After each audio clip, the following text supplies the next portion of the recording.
ক্যান্সারে আক্রান্ত হবার মূল কারণগুলোর মধ্যে অন্যতম হল তামাক সেবন। তামাক ব্যবহার ফুসফুসের পাশাপাশি মুখ, গলা ও অগ্ন্যাশয়ের ক্যান্সারের আশঙ্কা অনেক বাড়ায়।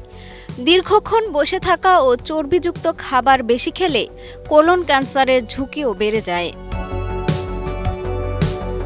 অতিরিক্ত অ্যালকোহল সেবন খাদ্যনালী, স্তন ও যকৃতের ক্যান্সারের অন্যতম কারণ।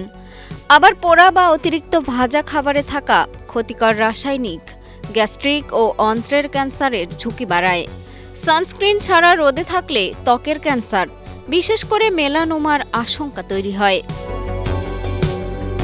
পদ্মা সেতু, মেট্রো রেল এবং এলিভেটেড এক্সপ্রেসওয়ে নির্মাণের গর্বিত অংশীদার বসুন্ধরা সিমেন্ট। টিনজাত কেমিক্যালযুক্ত খাবার এবং প্লাস্টিকের আবরণে থাকা উপাদান স্তন ও প্রসেসড ক্যান্সারের ঝুঁকি বাড়াতে পারে। দীর্ঘদিন মানসিক চাপ মানুষকে তামাক ও অ্যালকোহলের দিকে ঠেলে দেয়, যা ঝুঁকি আরও বাড়ায়।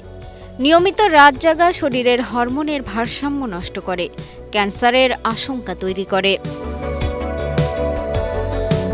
এছাড়া মোবাইল ফোন ও মাইক্রোওয়েভের অতিরিক্ত ব্যবহার থেকে নির্গত বিকিরণ নিয়েও উদ্বেগ রয়েছে। সচেতন জীবনযাপনই পারে এই ঝুঁকি অনেকটাই কমাতে। মিষ্টি খাতুন, কালের কণ্ঠ।